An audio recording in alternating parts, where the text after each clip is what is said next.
Brothers and sisters, today Jesus, he talks to us and tells us to come to him. And, in this life, at times we might be worried about what other people think of us. And I believe one has to take that time to wonder how people see us and how we're portrayed to others. But sometimes we're too preoccupied with how other people see us, or we may be too worried about that. That was the problem with Saul. Remember Saul, the first king of Israel? He was always worried about how he was portrayed in front of other people. In fact, he was jealous of David. He was jealous of David, who took his spot. All them spears he tried to throw at David. Saul killed thousands and David killed 10,000s. That worrying about what other people think. And that's what Saul, that he was preoccupied with that. And if we're honest with ourselves, you and I too, we wonder how people think of us. But the only thing that really matters is what Jesus thinks of us. What he thinks, how he sees us. Because in reality, who's going to be there at our deathbed? Who's going to be there at our deathbed? People are slowly taking away from us. People are slowly being taken away from us. Parents, maybe your child. And who's going to be there at the end of your life? Jesus will be. And so a preoccupation of worrying about what other people think about us is something there it's Padre Pio says, pray, hope, and don't worry. Pray, hope, and don't worry. Today's readings, we hear from Paul. He tells us in the second reading, do not live by the flesh. Later on he says, the flesh is of no avail. Live in the Spirit.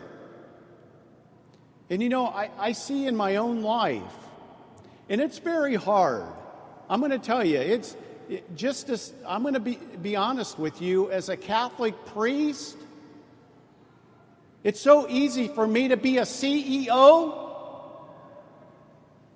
a business manager, because I can get work done. And people pat me on the back. I'm appreciated by all the work that I do. And it looks like I got it all together. It's a temptation. And if we're honest, it's a temptation for us all.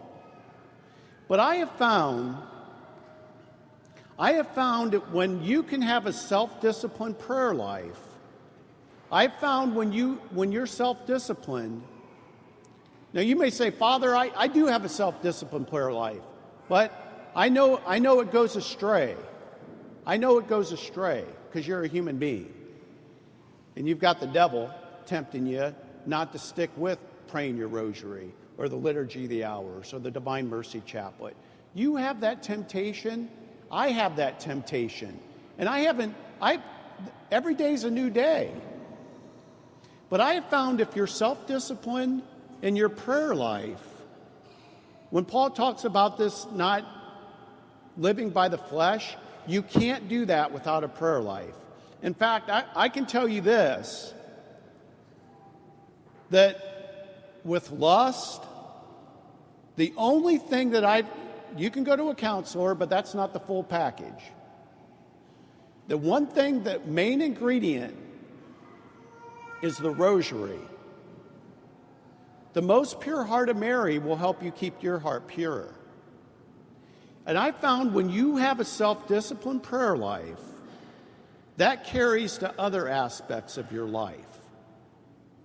But if that goes, I see it when it comes to your health, your physical health, a lot of things. In your married life, And I got to tell you, the other day I was listening to Jonette Williams, Women of Grace. It's her 20th anniversary. I'm going on the pilgrimage to Guadalupe, Mexico with Jonette Binkovic. And she's got 3 buses going. And she talks about this in her life, Jonette Binkovic. She has said, going to Mass on Sunday, that's expected, but she tried to incorporate a prayer life with her husband. Maybe reading a paragraph a day from the scriptures. And her husband told her, Jonette, if it's going to be a competition between me and Jesus, I'm gone. If it's going to be a competition with me and Jesus, I'm gone. And how I see how at times, husbands and wives, we can be harsh. We can be each other's slave driver. We can be slave drivers to our own spouse. We can be slave drivers to ourselves. I'm German. Well, I'm half German.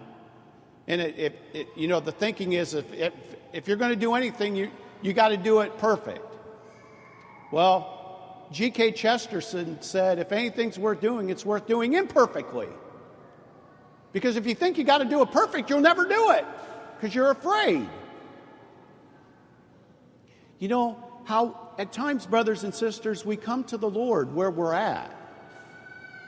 And we give permission to our spouse and our husband to take these mini vacations during the day. You don't have to go to Myrtle Beach. These time for prayer each day. And I have found when we have that self-discipline, that carries over into our thinking. That carries over to a lot of things. Our interaction with each other, our families. And so Jesus tells us today, come to me in his word. The eternal word is not a something, but a somebody. The eternal word of Jesus. Okay, come to him. It doesn't mean you're weak. It doesn't mean you're a Bible thumper or a Bible smoocher. It doesn't mean you're weak by coming to the Lord. It means you're being honest. And when people don't let you do that, they want to be God. Maybe your spouse wants to be God. They got an agenda. We have responsibilities, I know that. But we have to take time for the Lord. You'll never make it in being a disciple. You'll start making stuff up yourself.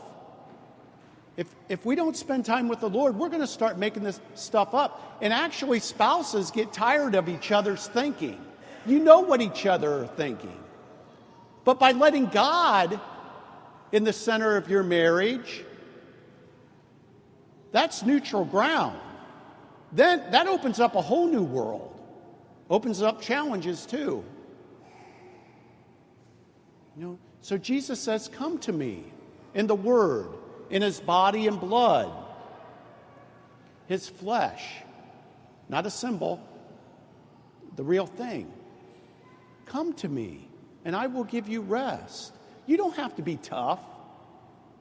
You don't have to prove anything to anybody. Only to Jesus, the King of Kings, the Lord of Lords. He's the one. He's the one worth following. He's the one you need to impress.